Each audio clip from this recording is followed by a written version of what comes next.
Hi, it's Carl here, just at Compton Acres today in Poole in Dorset. Been here before, but I thought I'd sort of take some video clips for you. So just coming in through that shop, you just get a glimpse of the sort of Japanese garden through there, which is quite enticing really. But actually that's right at the end. So if we hold that thought, they do have a lovely garden centre. It's nice bits and pieces there. And here we have the main entrance, so to the gardens we go. So while Compton Acres, for me personally, is largely about the Japanese maples, should be noted that actually it's much more than a Japanese garden. So here we have the entrance to this rather wonderful Italian style garden. And I find this really interesting because the kind of European Italian style gardening is completely in contrast with Japan, which is all about sort of recreating nature, whereas I think these type of gardens are much more to do with sort of controlling nature almost, and getting into a situation where perhaps somebody quite rich would have a lovely house, and then of course they would kind of show off their money and how they can control things with beautiful gardens, very sort of ornately laid out, very squared off patterns. It's kind of Romanesque, I suppose, really, in nature. Just going through here, you can see that there's a absolutely beautiful kind of setup. So yes, this channel's about Japanese maples, but it's also about, enjoying yourself and having a great day out, really. So very, very nice indeed. Quite an overcast day here. It's sort of mid-July in Dorset. They do actually do weddings here and stuff like that as well. So today that's kind of isolated for that, but nonetheless looking absolutely lovely. So again, just looking back the way I've came really, across the Italian garden. Don't worry, don't be put off. Please stay to the end. There are maples coming, but it's just too nice to not show really. And what you do find on these overcast days is that it's not quite as nice as when it's the sun shining, I suppose, but it really does show off the colours. It's been raining here quite a lot as well, actually. So it's quite nice to see a little raindrops on all the flowers, etc. Again, a very European, non-Japanesey style of garden here.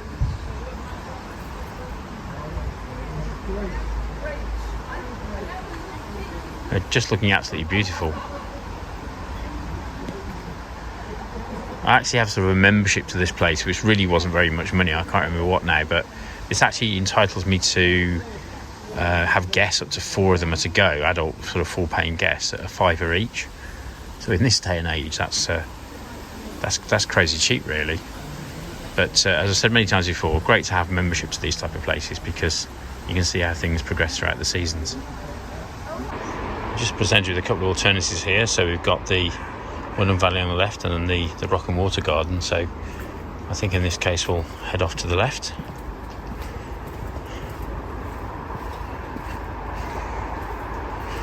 And dotted around, you've got some really nice sort of sculptures of various bits and pieces there, some hounds there. And onto the wooded valley.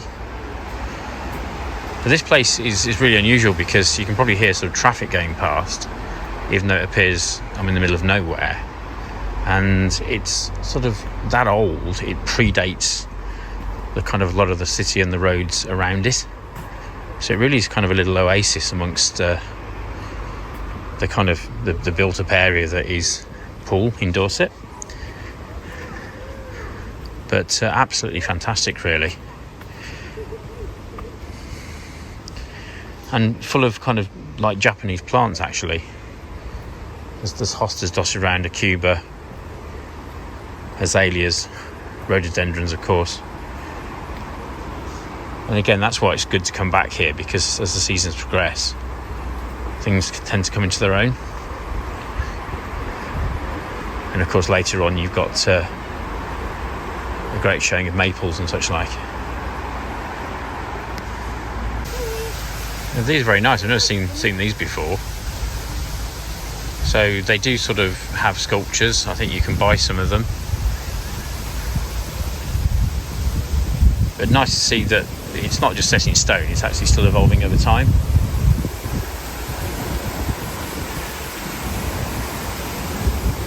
Also quite a lot of water in here as well, which is nice.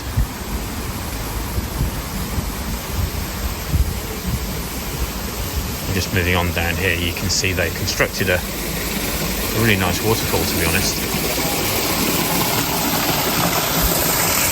That goes from like upper levels and then carries on down.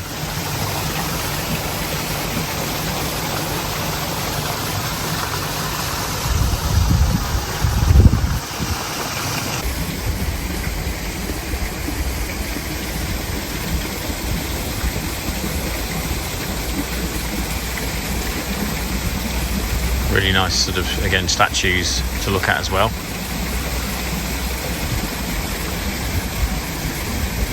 And a little bit of information about wildlife and such like. So that obviously the saber-toothed tiger, and they've included that.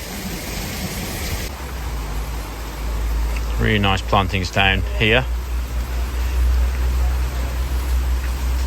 Again, in the spring, the rhododendrons will be in sort of full bloom, but at this point in time the hydrangeas obviously are coming out and looking really good, and you start to get a sort of more of a hint of what's to come, really, because there's some nice bamboo plantings. I mean, a lot of bamboo here, really. It always looks good next to water features. Being this is in a valley, the southern part of the UK is already sort of quite well protected. The Gulf Stream does warm this area quite a lot, really. So it's often sort of 2 or 3 degrees warmer than the rest of the UK, and often protected from freezing too. So it does enable plants to thrive, which otherwise might not do so well, really. You might even see a few palm trees here and there, and they can do okay. And as luck would have it, there is one there. So again, lovely to see that money's being spent on Compton Acres. It sort of makes you feel that your money's well spent, I suppose, really. Even though it didn't cost very much, to be honest. But it might have trouble making that out. But it's a huge lion. It's made of sort of, looks like branches, or it's all steel work, I suppose, or galvanised steel, but that looks really quite impressive. And again, because it's tied into the Wildlife Foundation, there's some nice information that goes with it, really. I'm sort of getting to the bottom of the valley now with some little bridges and ponds, etc. So looking really good. You have to keep your eyes open here, because even though this isn't the actual Japanese garden part of Compton Acres, this indeed is a lovely Japanese maple. And then you've got bamboo going there on the back. Probably see another maple there just over the far side, and coming through to a sort of classic weeping maple just here. So whoever's involved in this garden and this planting was certainly very, very fond of plants from the Far East, really. So here, just a note, really, when you've got weeping maples like this, which are the classic dissectums, kind of hard to know whether they're actually red or green. And I think the giveaway is that you've got ones here that are into a bit more sun. This is a very, very shady situation indeed. I'll just go wide and you'll see what I mean. But it's so shady that the tree starts to produce more chlorophyll and turns green, which is fair enough. It's doing what it needs to survive. But say, absolutely beautiful. But even though it's gone quite green, whichever, I'm not going to guess which cultivar that is. It'll be Tamuki Armour or Garnet or something like that, whichever variety. Just looks absolutely fantastic, really. It's actually very easy to miss some plantings here because the whole thing is so dense. You could be walking under an Acer and don't even realise it, which is almost the case here. So here we see a really upright, interesting Acer, and this one kind of must be Syria, really, because it's a lace leaf. So over many years, it's grown from the central stem there in all sorts of different directions. A pretty big tree, really, but absolutely lovely that you can walk, underneath it and see the light shining through. Just gorgeous. So as you can see, Compton Acres, very mature site. Very overgrown, very large trees. It's almost got like a fairly wild feel to it, which is lovely actually. But then interspersed with some quite gorgeous little statues. And again, many of these, there must be fairly new installations because I haven't seen them before. So just sort of nice to see a bit of an open glade where they put a statue there. So very nice indeed. It's just lovely how at every twist and turn there's something new, something interesting here. And the way it's been planted with such a good variety of plants, there's kind of always some colour. There's always something in season. But again, looking back over here, you see some really big giant hostas here, which are just fantastic. And again, like mine at home, you can clearly see a lot of interest there. Quite gorgeous, really. Again, just harkening back to that sort of Japanese theme. Of course, it's been mixed up with ferns and other plants, but there's definitely a theme sort of running through. More little statues which are really cute.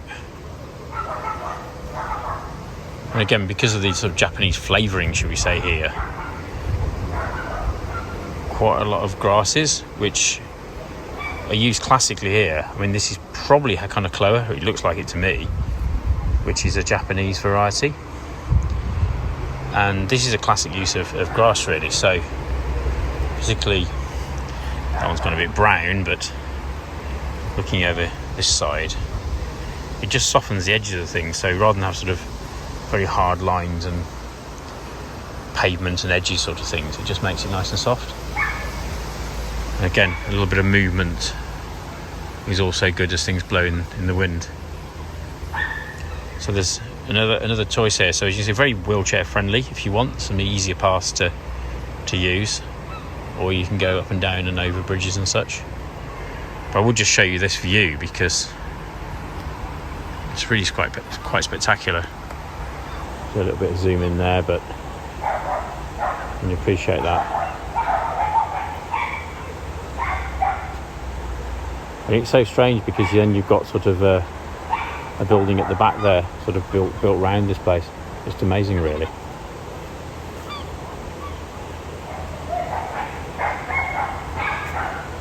Just coming back out for that little statue there. There's definitely something for everyone. If I stick to this high path to start with, again, classic planting. So we've got some water. The waterfall's not actually running for whatever reason, but it's okay, it doesn't matter. But what they've done is over here they put a nice weeping maple, a lace leaf, just draping over the side there. So another sort of hint and tip, where you've got water, sort of a weeping lace leaf, just leaf maple, does look really good. And also the use of sort of water and little bridges and stuff like that really adds character to the whole thing, really. So again, just a view from down below or alongside this maple here. Absolutely fantastic. Again, you've got little pools of water overhanging it, so that looks great. And then just sweeping along here, just curving past. Very interesting to contrast this with the Italian garden, which is kind of why I wanted to show you that really. This is all about almost pseudo randomness. There's the paths weave in and out. The Japanese, I think, were very keen to mirror nature, really. And in fact, some Japanese gardens in Japan itself were very much reflective of the homelands of where people used to live. So several hundred years ago, many of the sort of feudal lords were forced to live in the capital city, and they made Japanese gardens with sort of almost like a model village, almost an imitation of their own place of birth or whatever, where they used to grow up. So again, very, very different to the sort of I can control nature formal use of gardens that you see in Europe. It wasn't sort of, I don't know, a rich individual with money sort of showing that they were important or whatever. It was just more of a reflection of nature itself. And just down there, another nice dissectum. Again, because it's got more light, this is a much more open scenario. The leaves have stayed red, which is just lovely, really. And again, you got more weaving paths, and water, of course, very big in Japan.